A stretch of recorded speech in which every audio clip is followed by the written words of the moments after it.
Here's a question for you. This is the new Hyundai Tucson Key, but it's missing a feature that everyone loves. Do you remember that it used to be able to make the car go backwards and forward out of a space? And it doesn't appear to do that anymore. There you go. There's the first question. I'll tell you what it should do though. It should still shut the windows with the key. Should we have a look?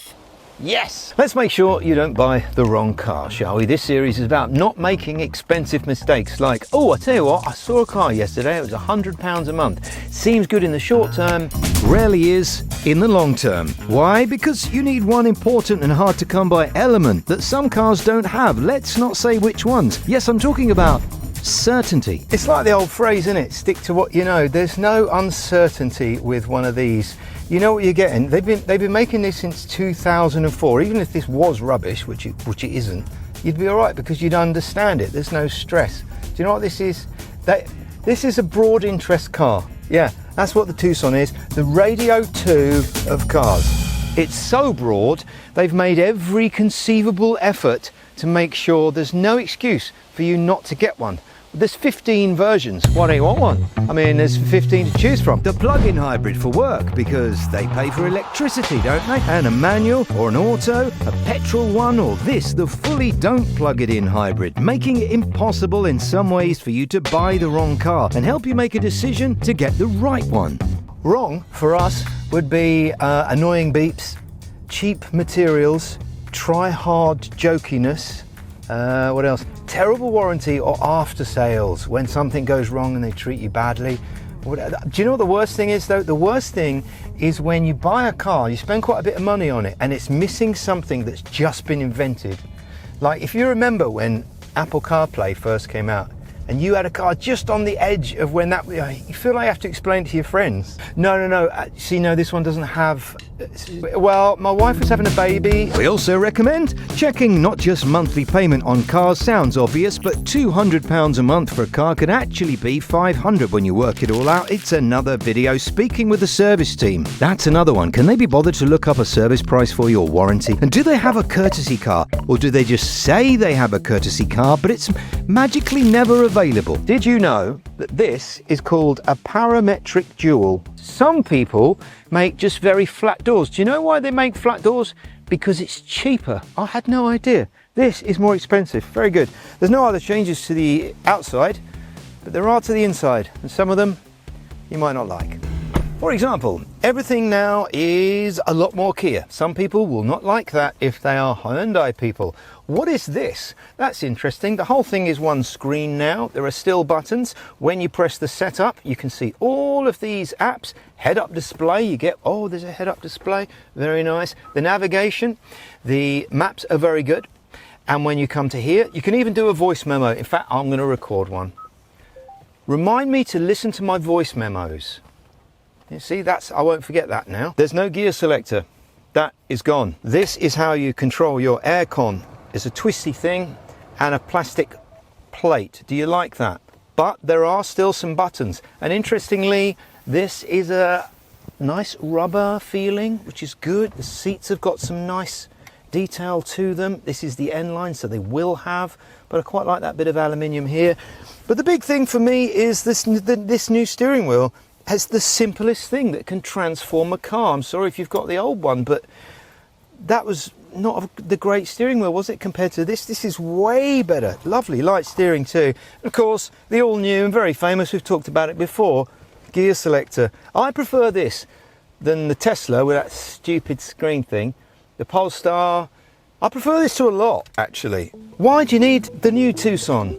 Why do you need a shifter when you can just twist? Insurance for this full hybrid is a scary £596 a year, drops to $420 a year for the petrol red one. And as you can see from these numbers, the right version, the right time, and where the car is in its life cycle is really important. Look how cheap this car is because there's now a facelift. This seems to be £8,000 cheaper than the new one. Cheapest, we found one of these, was £203 a month, which we thought was really good. You get quite a lot of car for that, but something doesn't add up here because that is a lease. The Hyundai PCP is £411 a month. That's double. If that lease offer was right, that would be a whole car for £2,400 a year. My electricity bill is higher than that. Something for you to research, isn't it? Sometimes some cars are cheaper to lease, some are cheaper to PCP.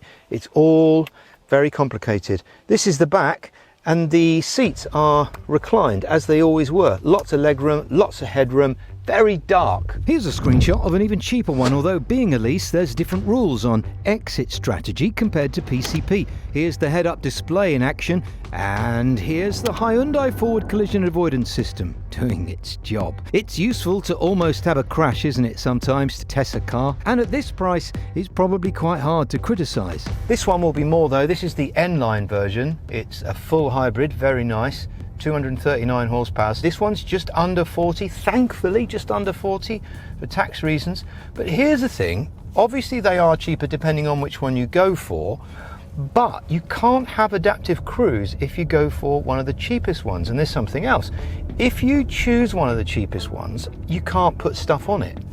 You have to go up the levels to get the spec. That's almost the opposite of what happens with Chinese cars. They give you everything, don't they? And why maybe 3 in 4 people in the UK would consider getting one, and 1 in 6 cars sold here now are Chinese, which in Chinese is exactly. But it's not just about specification and the free stuff. Buying the right car is like a marriage, isn't it? And you wouldn't choose a wife, would you, just because she was cheap? Although, cost of living crisis. The audio in this one is from a company called Krell, and Krell are famous for making amps, very high-end amps, in actual fact. That said, some people have said that the sound system in this is not an upgrade and it is terrible. Think they're being harsh.